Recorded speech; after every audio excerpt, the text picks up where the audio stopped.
Erwin Rommel, Germany's most respected Nazi commander, Allied generals admired him. Historians called his North African campaign the nearest thing to war without hate. For decades he's been held up as proof that you could serve Hitler and still fight with honor. The one clean general in a dirty regime. But recently declassified archives tell a different story. One where Rommel's greatest victories nearly triggered a genocide. And where that desert war was fought over forced labor camps, filled with Jewish civilians, not empty sand. Rommel wasn't some distant field commander reluctantly following orders from Berlin. He was personally chosen, handpicked by Hitler himself. In 1939, Rommel led the Führer's escort battalion during the invasion of Poland. Not a division commander at a safe distance, but the man physically responsible for protecting Adolf Hitler as German tanks rolled across the Polish border.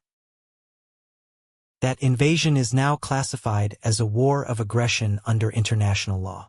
A year later, Rommel commanded the 7th Panzer Division during the fall of France in 1940, another war of aggression.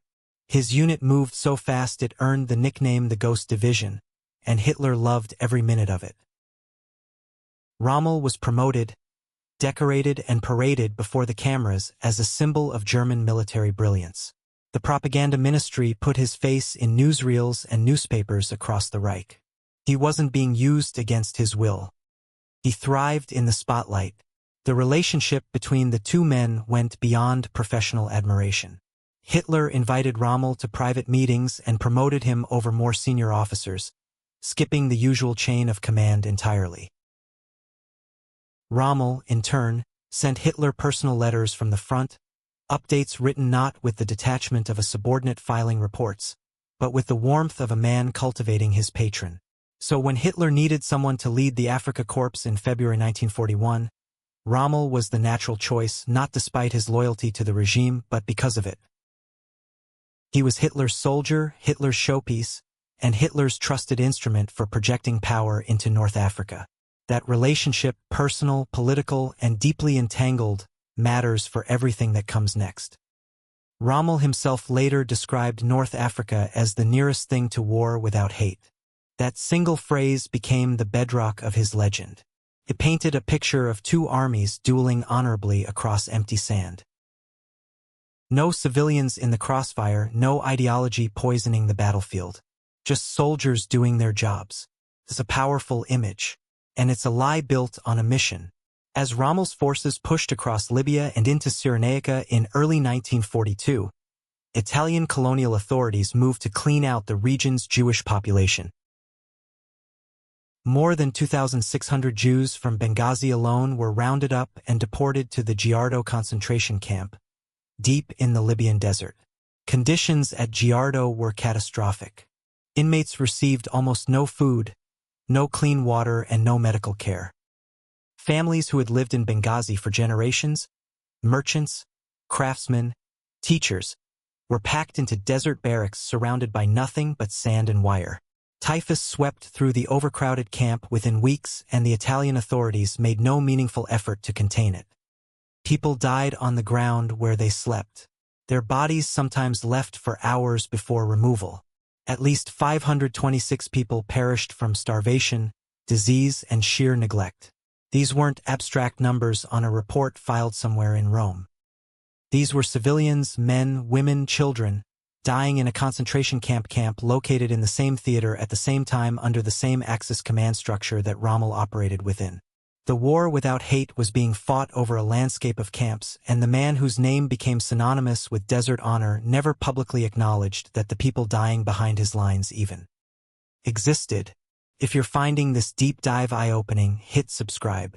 There's a lot more the myth left out. Rommel's advance didn't just enable persecution from a comfortable distance. When Axis troops occupied Tunisia in late 1942, the persecution moved directly into his operational theater, and it became structural. SS officer Walter Rauff arrived in Tunisia and organized an Einsatz commando that coordinated directly with the Wehrmacht. Rauff wasn't some rogue agent operating in the shadows. His unit worked alongside military command, and his activities were logged in detail. Roughly 5,000 Tunisian Jews were forced into more than 20 labor camps scattered across the country. They weren't building roads for civilians. They were conscripted to dig the very fortifications that Rommel's army would fight behind. Trenches, bunkers, defensive positions. The infrastructure of Rommel's war was built with forced Jewish labor. Ruff's own diary records the arrangement with chilling bureaucratic precision. 3,000 Jews drafted, marked with yellow stars. Their community organizations forced to fund their own imprisonment to pay for the supplies that kept the camps running. Non-compliance was met with severe reprisals. At least 2,500 Tunisian Jews died during just 6 months of German rule. 6 months. That's the distance between Rommel's arrival and the collapse of the Axis position in North Africa. This wasn't persecution happening somewhere nearby while Rommel fought his honorable war. In the other direction, this was persecution woven into the fabric of his military operations. The labor that sustained his defensive lines came from camps run by an SS officer operating in his theater coordinating with his army. The myth says Rommel fought a clean war. The archives say his war was built on the backs of Jewish forced laborers. Here's what most Rommel admirers have never heard. And what changes everything about the North African campaign. Walter Ralph's unit wasn't just running labor camps in Tunisia. Research by historians Klaus-Michael Mahlmann and Martin Kuppers, published after years of work in declassified German and Allied archives, reveals that Ralph's Einsatzkommando was an advanced team for something far worse. Their intended target wasn't in Africa at all.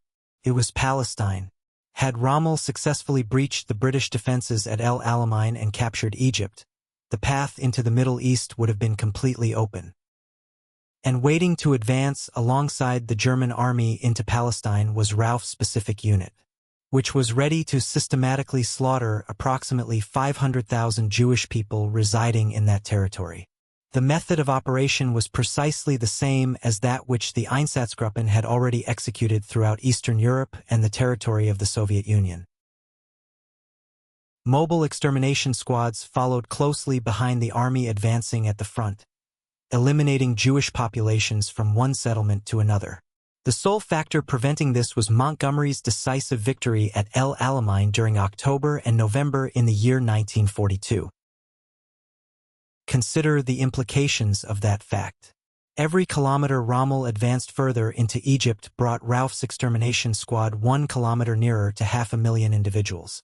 Rommel's victories on the battlefield were more than just tactical triumphs. They were, in effect, the key that would have unlocked a widespread slaughter in the Middle East. El Alamein was not merely a crucial turning point in a military conflict. It represented the boundary between preservation and annihilation for an entire group of people. And the commanding officer who was lauded as an honorable soldier was the very one attempting to cross that line. Rommel left behind something else in the sands of Egypt, something that continues to cause fatalities even in the present day. Under his leadership, engineers from Germany and Italy established extensive minefields close to El Alamein. The Germans referred to these as Teufelsgarten or Devil's Gardens. These were not scattered defensive positions. They were enormous belts containing millions of explosives intended to guide advancing troops into designated kill zones. As a strategic choice, it proved to be effective. However, as a lasting human impact, its consequences have been catastrophic. When the conflict moved onward, the landmines remained in place. No one returned to remove them. Many decades later, they still lie buried in the Egyptian earth, corroded but still functional, their detonation mechanisms preserved by the arid desert atmosphere. Current estimations suggest that millions of undetonated devices are still present across a considerable area of the Western Desert, covering ground rich with important oil and mineral deposits. Civilians in Egypt, including farmers, herders, Bedouin families, and even children playing in the wrong spot of sand, have suffered severe injuries and death from these mines over many generations. The Egyptian administration has reported thousands of victims since 1945, and large-scale removal initiatives have had minimal impact on the overall number. Development of the land is hindered, communities are unable to grow, and infrastructure cannot be constructed. The Devil's Gardens continue to fulfill their original purpose precisely, by restricting access to territory and causing harm. The only difference now is that the victims are Egyptian families rather than British soldiers. Rommel's tactical brilliance did not cease with the end of the war. Its repercussions are measured in lost limbs and lives annually, even 80 years after the final shot was discharged. If North Africa were the sole area of consideration, those who defend Rommel might contend that the persecution was an Italian or SS responsibility, implying Rommel's conscience was clear, even if his surroundings were not. However, subsequent events in Italy and Rommel's own declarations rendered that defense untenable. Following the collapse of the North African campaign in May 1943, Rommel assumed command in northern Italy.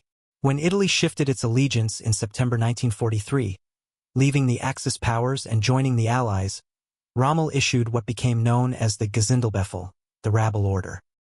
His directives were unmistakably clear. Former Italian allies who defied German authority had, according to his own words, forfeited any entitlement to compassion. They were to be treated with the extreme severity befitting rabble. That specific terminology was not ambiguous. It did not permit for any lenient interpretation. Historians have established a direct link between the Gesindelsbefehl and a series of ruthless retaliations, including immediate executions of Italian soldiers who refused to surrender their weapons, mass deportations of prisoners of war, and forceful suppression of civilian populations throughout northern Italy. The wording closely resembles the sort of exterminatory directives against partisans that were issued on the Eastern Front, where such language frequently resulted in the mass killing of unarmed individuals.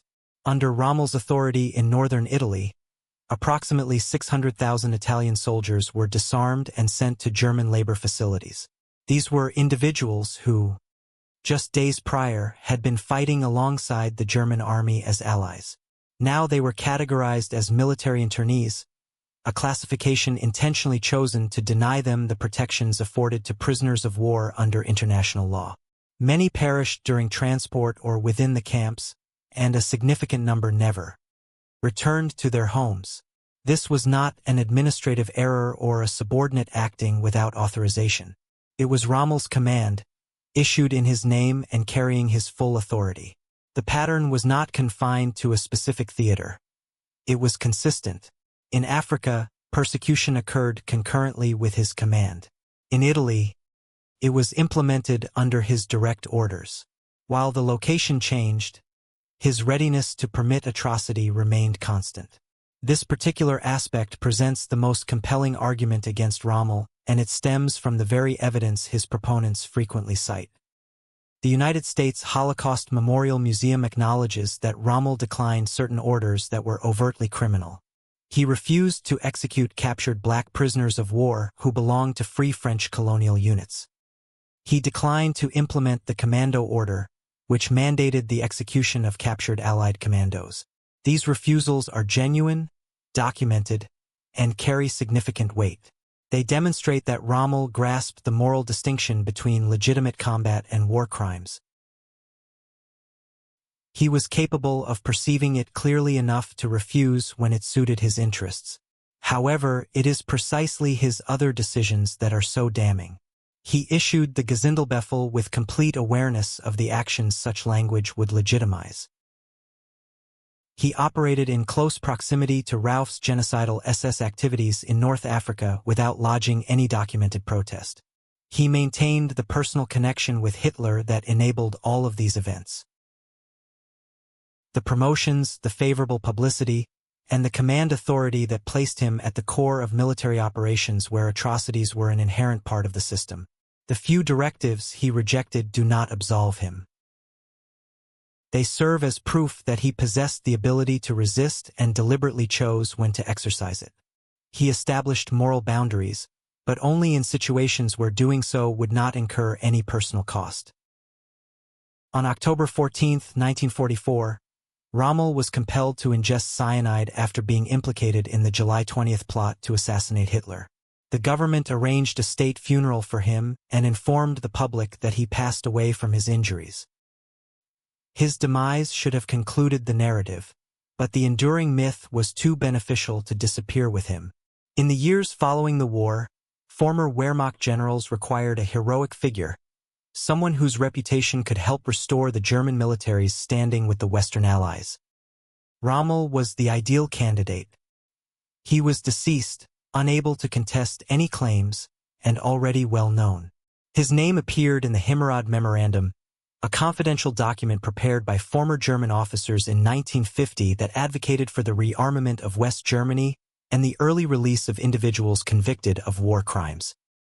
The reasoning was straightforward. Germany's soldiers had engaged in honorable combat under the leadership of figures like Rommel, and the emerging Cold War necessitated their reintegration. The narrative of the clean Wehrmacht then gained traction. It permeated popular culture, appeared in films, and shaped how an entire generation of Germans understood their own military past. And Rommel was at the heart of this perception. The desert fox, the gallant warrior. The evidence that not all of Hitler's generals were inherently wicked. In his hometown of Heidenheim, a monument still honors him as chivalrous and labels him a victim of oppressive rule. However, historical records eventually caught up with the widespread legend. Today, that monument is situated beneath a contrasting memorial, a tribute to those harmed by the mines his forces planted in the Egyptian desert. Two distinct truths exist, one layered upon the other, with neither fully capable of eradicating the other. The conclusion reached by the United States Holocaust Memorial Museum is carefully worded yet unmistakable. The statement from the United States Holocaust Memorial Museum is precise but leaves no room for doubt. Though Rommel rejected some abhorrent directives, his intimate connection with Hitler, his knowledge of the extermination plan, and his leadership in regions where Jewish populations faced brutal treatment and Einsatzgruppen units were poised for mass killings, demonstrate he cannot be entirely distanced from Nazi atrocities. There was no such thing as a good Nazi. Instead, there was a capable commander whose triumphs facilitated oppression, whose battlefront became the staging ground for genocide, and whose celebrated image was carefully crafted to assist a nation in evading responsibility. The fabricated image of Rommel did more than just misrepresent a single individual's historical record.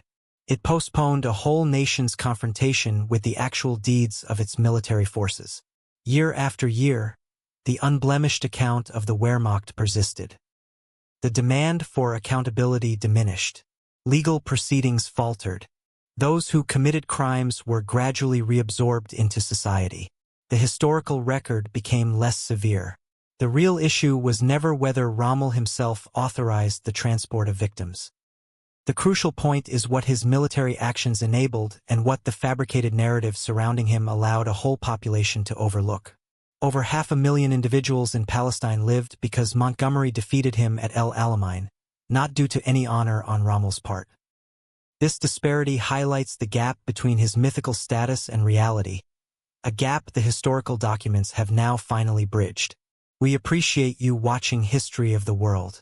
Should you find this video informative, explore our other in-depth analyses concerning the concealed consequences of World War II. Please give this video a thumbs up, subscribe, and enable notifications to ensure you don't miss our upcoming content. Please like this video, subscribe to our channel, and ring the notification bell so you won't miss our upcoming posts.